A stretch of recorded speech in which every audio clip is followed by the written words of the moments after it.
Good morning students. How are you? Welcome to all of you in my physics class. Students, हमने second unit को start किया हुआ है। Second unit के first chapter का name है यूनिफॉर्म मोशन। ठीक है, इसमें हमने डिस्कस कर लिया था रेस्ट क्या होता है, मोशन क्या होता है, rest and motion are relative to each other, type of a motion. ठीक है, टाइप ऑफ मोशन में हमने क्या डिस्कस किया था, किसी की बॉडी की जो मोशन होती है वो डिफरेंट डिफरेंट होती है, जैसे straight line, circular, oscillatory motion. Okay, point mass. ठीक है, motion in 1 dimensional, 2 dimensional and 3 dimensional. Scalar quantity कौन सी होती है, वेक्टर क्वांटिटी कौन सी होती है, पाथ लेंथ और डिस्प्लेसमेंट क्या होता है, difference between the path length and displacement. बेटा हमने स्पीड को भी डिस्कस कर लिया था और टाइप ऑफ स्पीड को भी डिस्कस कर लिया था। नेक्स्ट हमारा आर्टिकल था वेलोसिटी। ठीक है, हमने यूनिफॉर्म वेलोसिटी को डिस्कस कर लिया था। ठीक है, आज हम इसके रिलेटेड जो जितने भी इस चैप्टर में ग्राफ हैं, जैसे position time graph for moving object, position time graph of uniform motion in 1 dimensional, ठीक है, velocity time graph in uniform motion, ये सारे ग्राफ आज हम डिस्कस करेंगे। ठीक है, मतलब कि आज के लेक्चर का हमारा मोटिव है जो सेकंड चैप्टर के जितने भी ग्राफ है उसको हम कवर अप करेंगे। ओके बेटा, जो फर्स्ट ग्राफ देखो, position time graph for a moving object. अगर कोई भी बॉडी मूव कर रही है तो हमने उसका ग्राफ फाइंड करना है। ठीक है, ग्राफ किसके बीच में हम फाइंड करेंगे, पोजीशन एंड टाइम। ठीक है, इसलिए हम एक्स एक्सिस के लॉन्ग तो पोजीशन टाइम ड्रा करेंगे और वाई एक्सिस के लॉन्ग हम पोजीशन ड्रा करेंगे। सबसे पहले ग्राफ है if an object is at rest और स्टेशनरी। ठीक है, फर्स्ट ग्राफ के पहले स्टेटमेंट को रीड करो, फिर हमने उसका ग्राफ ड्रा करना है। स्टेटमेंट क्या कह रही है, अगर कोई ऑब्जेक्ट रेस्ट पे है, ठीक है, या स्टेशनरी भी बोल सकते हैं हम उसको। मान लो ये पेन है, ठीक है, पेन रेस्ट पे है, ठीक है, तो उसका ग्राफ कैसे आएगा। हमने एक्स एक्सिस के लॉन्ग टाइम को रिप्रेजेंट कर लिया और वाई एक्सिस के लॉन्ग हमने पोजीशन को रिप्रेजेंट कर लिया। ठीक है, मान लो ये तो रीजन है, बॉडी की पोजीशन ये पॉइंट ए पे है। ठीक है, जो डिस्टेंस है ओ टू ए हमने उसको एक्स नोट से रिप्रेजेंट कर दिया। देखो ऑब्जेक्ट कहाँ पे है, रेस्ट पे है। अगर कोई भी ऑब्जेक्ट रेस्ट पे होता है वो विद रिस्पेक्ट टू टाइम अपनी पोजीशन नहीं चेंज करता। जैसे ये पेन पड़ा है, 1 सेकंड में भी इसकी पोजीशन ए थी, ठीक है, 2 सेकंड पे भी इसकी पोजीशन ए है, 3 सेकंड पे भी इसकी पोजीशन ए है, 4 सेकंड पे भी इसकी पोजीशन ए है। ठीक है, इसका मतलब है हम टाइम को इंक्रीज कर रहे हैं। Time 0 second, 1 second, 2 second, 3 second, 4 second ऐसे इंक्रीज हो रहा है, बट जो ऑब्जेक्ट की पोजीशन है दैट इज ए। ठीक है, इसलिए हम कह सकते हैं पोजीशन टाइम ग्राफ इसका कैसे आएगा, मतलब कि पोजीशन कैसे होएगी, सेम, मतलब कि सेम होएगी एट ए पॉइंट ए पे। डिस्टेंस टाइम वेरी कर रहा है बट पोजीशन उसकी सेम है। ठीक है, next, if an object is in uniform motion along a straight line. ठीक है, हम पोजीशन और टाइम के बीच में ग्राफ ड्रा कर रहे हैं। ठीक है, टाइम को हमने एक्स एक्सिस के लॉन्ग रिप्रेजेंट कर दिया, पोजीशन को हमने वाई एक्सिस के लॉन्ग रिप्रेजेंट कर दिया। देखो स्टेटमेंट हमारी क्या कह रही है, if an object is in uniform motion. ठीक है, अगर कोई भी ऑब्जेक्ट यूनिफॉर्म मोशन में होता है then it cover equal distance in equal interval of time. मैंने बताया था अगर कोई भी ऑब्जेक्ट इक्वल डिस्टेंस ट्रेवल करता है इन इक्वल इंटरवल ऑफ टाइम में तो उसका ग्राफ जो ऑलवेज क्या आता है, स्ट्रेट लाइन। ठीक है, बट आप देख लेना फर्स्ट और सेकंड चैप्टर में जितने भी ग्राफ आएंगे यूनिफॉर्म मोशन के that is always a straight line. ठीक है, क्योंकि object travel equal distance in equal interval of time. बेटा नेक्स्ट थर्ड ग्राफ देखो, starting from the origin is represented by O ए।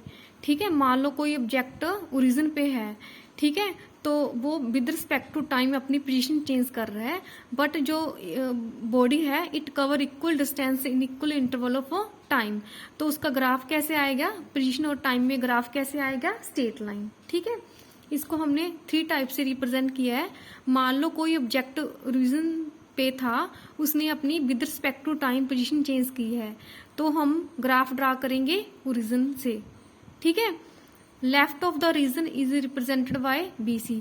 मान लो किसी ऑब्जेक्ट की पोजीशन ओरिजिन से लेफ्ट हैंड साइड थी, तो ग्राफ स्टार्ट होएगा B से। ठीक है, मान लो किसी ऑब्जेक्ट की पोजीशन ओरिजिन से राइट हैंड साइड पे थी, तो ग्राफ स्टार्ट होएगा पॉइंट D से। ठीक है, बट ये ग्राफ स्ट्रेट लाइन आएगा क्योंकि हम यूनिफॉर्म मोशन के बारे में स्टडी कर रहे हैं। इस ग्राफ में बॉडी की मोशन है यूनिफॉर्म। नेक्स्ट ग्राफ देखो बेटे, if an object is moving with a constant negative velocity starting from the positive position. ठीक है, बॉडी की वेलोसिटी तो कांस्टेंट है। कांस्टेंट वेलोसिटी का मतलब होता है it travel equal distance in equal interval of time. ठीक है, मतलब कि वेलोसिटी बॉडी की पहले भी 5 थी, नेक्स्ट सेकंड में भी 5 है, थर्ड सेकंड में भी 5 है। वेलोसिटी तो बॉडी की कांस्टेंट है बट नेगेटिव है। इसका मीनिंग क्या होएगा? सबसे पहले देखो कांस्टेंट वेलोसिटी का मीनिंग क्या है। Let us suppose body origin पे थी। ठीक है, 1 सेकंड में बॉडी ने 5 मीटर डिस्टेंस ट्रेवल किया, तो वेलोसिटी का फॉर्मूला होता है डिस्प्लेसमेंट अपॉन टाइम। ठीक है, हमारी जो वेलोसिटी है 5 मीटर पर सेकंड आ जाएगी। ठीक है, फिर जब टाइम 2 सेकंड हुआ तो ऑब्जेक्ट की पोजीशन 10 मीटर पे थी। ठीक है, बट उसने डिस्टेंस कितना ट्रेवल किया? 5। 1 सेकंड में बॉडी ने डिस्टेंस ट्रेवल कितना किया? 5। इसलिए वेलोसिटी का फॉर्मूला होता है डिस्प्लेसमेंट अपॉन टाइम। वेलोसिटी आएगी 5 मीटर पर सेकंड। फिर मान लो जब टाइम 3 सेकंड हुआ तो बॉडी की पोजीशन थी 5 मीटर पे। ठीक है, ओरिजिन से 5 मीटर पे, बट 1 सेकंड में बॉडी ने डिस्टेंस कितना ट्रेवल किया? 5। इसलिए वेलोसिटी आ जाएगी 5 मीटर पर सेकंड। ठीक है, देखो टाइम चेंज हो रहा है बट जो बॉडी की वेलोसिटी है वो सेम है। इसको हम कहते हैं कांस्टेंट वेलोसिटी। ठीक है, एक तो जो यूनिफॉर्म मोशन का ग्राफ होता है उसमें हमेशा वेलोसिटी कांस्टेंट होती है। ठीक है, सेकंड ग्राफ में हम क्या शो कर रहे हैं, जो पोजीशन है वो तो किसी सर्टेन डिस्टेंस पे थी, बट स्टूडेंट्स चलो सबसे पहले हम इन दोनों ग्राफ के बीच में जो डिफरेंस है वो देखते हैं। इस ग्राफ में बॉडी की वेलोसिटी कांस्टेंट है। ठीक है, बट डिस्टेंस इंक्रीज हो रहा है। ठीक है, इस ग्राफ में भी बॉडी की जो वेलोसिटी कांस्टेंट है बट डिस्टेंस डिक्रीज हो रहा है। ठीक है, अगर डिस्टेंस इंक्रीज होएगा तो बॉडी की वेलोसिटी पॉजिटिव होएगी। अगर distance with respect to time decrease हो रहा है तो बॉडी की वेलोसिटी नेगेटिव होएगी। अब यहाँ पे देखो ध्यान से। ठीक है, अगर मतलब कि बॉडी ओरिजिन पे थी, उसका distance with respect to time increase हो रहा है तो ग्राफ ओरिजिन से स्टार्ट होएगा। अगर बॉडी पहले ऑलरेडी ही किसी पर्टिकुलर पोजीशन पे थी, मान लो 20 मीटर पे थी, ठीक है, वो विद रिस्पेक्ट टू टाइम अपनी जो पोजीशन मतलब कि जो डिस्टेंस है वो डिक्रीज हो रहा है, तो जो हमारा ग्राफ है वो मतलब कि किसी पर्टिकुलर पोजीशन से स्टार्ट होएगा। बट दोनों केस में जो वेलोसिटी की बॉडी की वेलोसिटी है वो कांस्टेंट होएगी। ठीक है, अगर distance with respect to time increase हो रहा है तो ग्राफ अपवर्ड आएगा, बॉडी की वेलोसिटी पॉजिटिव होएगी। अगर with respect to time distance decrease हो रहा है तो ग्राफ मतलब कि डाउनवर्ड आएगा, बॉडी की वेलोसिटी नेगेटिव होएगी। नेक्स्ट है if an object is in non uniform motion along a straight line. ठीक है, बॉडी की मोशन जो है नॉन यूनिफॉर्म है, इसका मतलब है it cover unequal distance in equal interval of time. ठीक है, तो ग्राफ हमारा स्ट्रेट लाइन नहीं आएगा, मतलब कि इरेगुलर शेप में आएगा। ठीक है, अगर बॉडी की मोशन यूनिफॉर्म होती है तो हमारा ग्राफ है ऑलवेज स्ट्रेट लाइन में आता है। ओके स्टूडेंट्स, हमने 5 ग्राफ डिस्कस किए हैं। पहले तो ऑब्जेक्ट रेस्ट पे है, सेकंड ऑब्जेक्ट मोशन में है बट उसकी जो मोशन है यूनिफॉर्म है, थर्ड में भी बॉडी की मोशन यूनिफॉर्म है। ठीक है, बॉडी एक मतलब कि 3 ग्राफ है हमारे पास। एक में तो बॉडी ओरिजिन से स्टार्ट होती है, एक ओरिजिन से लेफ्ट हैंड साइड पे स्टार्ट होती है, एक में ओरिजिन से राइट हैंड साइड से स्टार्ट होती है। फोर्थ ग्राफ में भी बॉडी की मोशन यूनिफॉर्म है बट उसका जो डिस्टेंस है with respect to time decrease हो रहा है। फिफ्थ ग्राफ में जो बॉडी की मोशन है वो नोड यूनिफॉर्म है, इसलिए जो टाइम और पोजीशन में ग्राफ आएगा वो इरेगुलर शेप में आएगा। नेक्स्ट बेटा position time graph of uniform motion in one dimensional. जो पोजीशन टाइम ग्राफ है हमने कल वाले लेक्चर में डिस्कस कर लिया था। इस पोजीशन टाइम ग्राफ की क्या इंपॉर्टेंस होती है, जो पोजीशन टाइम ग्राफ का स्लोप होता है वो हमें क्या रिप्रेजेंट करता है, वेलोसिटी। ठीक है, ये 1 मार्क्स का क्वेश्चन आ सकता है एग्जाम में, what is the importance of the position time graph. ठीक है, पोजीशन टाइम ग्राफ का स्लोप क्या रिप्रेजेंट करता है, वेलोसिटी। नेक्स्ट स्टूडेंट हमारे पास ग्राफ है velocity time graph in uniform motion. ठीक है, पहले तो ग्राफ था पोजीशन टाइम, अब ग्राफ है वेलोसिटी टाइम। मतलब कि पहले तो हमने एक्स एक्सिस के लॉन्ग टाइम को रिप्रेजेंट किया था, वाई एक्सिस के लॉन्ग हमने पोजीशन को रिप्रेजेंट किया था।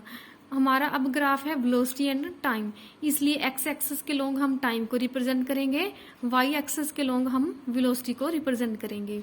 सबसे पहले हमारा कंसेप्ट है यूनिफॉर्म मोशन। ठीक है, यूनिफॉर्म मोशन में बॉडी की वेलोसिटी हमेशा कांस्टेंट रहती है, इसलिए जो बॉडी की वेलोसिटी है वो विद रिस्पेक्ट टू टाइम क्या होएगी, कांस्टेंट।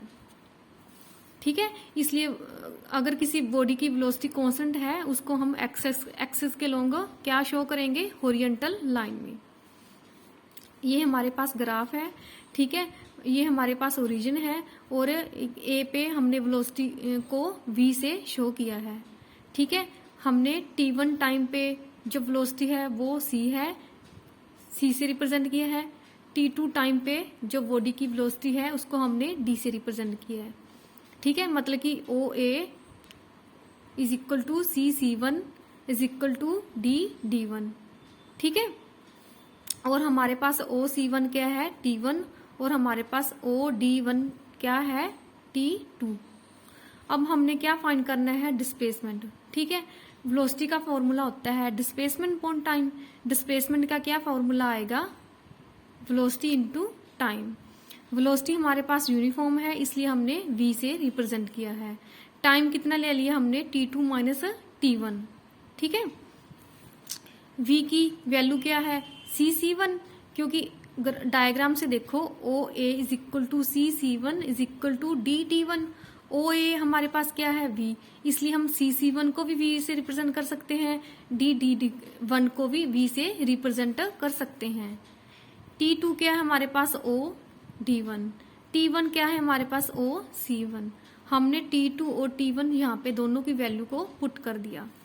अब देखो ध्यान से, OD1 माइनस OC1 क्या आ गया, C1D1। ठीक है, इसलिए हमारे पास क्या आ गया, जो डिस्प्लेसमेंट है C1 इंटू C1D1। ठीक है, C1 इंटू C1D1, ये हमारे पास क्या बन गई, एक स्केयर बन गई। स्केयर का एरिया किसके इक्वल होता है, लेंथ इंटू ब्रेथ, इसलिए हम इन दोनों के प्रोडक्ट को C1 इंटू C1D1 को क्या लिख सकते हैं, एरिया। अब देखो बेटा वेलोसिटी टाइम ग्राफ की क्या इंपॉर्टेंस है, importance of velocity time graph help to calculate the displacement of the object in a given interval of time. जो वेलोसिटी टाइम ग्राफ का जो एरिया होता है किसी इंटरवल ऑफ टाइम में, ठीक है, वो क्या शो करता है, डिस्प्लेसमेंट। ये है वेलोसिटी टाइम ग्राफ की इंपॉर्टेंस। जैसे थी ना पोजीशन टाइम ग्राफ की इंपॉर्टेंस थी, पोजीशन टाइम ग्राफ का स्लोप वेलोसिटी को रिप्रेजेंट करता है, ऐसे वेलोसिटी टाइम ग्राफ की क्या इंपॉर्टेंस है, जो वेलोसिटी टाइम ग्राफ का किसी पर्टिकुलर इंटरवल ऑफ टाइम में एरिया होता है वो हमें डिस्प्लेसमेंट फाइंड करने में हेल्प करता है। ठीक है, आज हमने डिस्कस किए position time graph of uniform motion and velocity time graph in a uniform motion. ठीक है, और इनकी इंपॉर्टेंस। ठीक है बेटा, ये ग्राफ बहुत इंपॉर्टेंस है, आप अच्छे से इसको रफ नोटबुक पे ड्रा करके देखना। कोई भी प्रॉब्लम हो तो मेरे साथ कंसल्ट करना। Okay, thank you, have a nice day.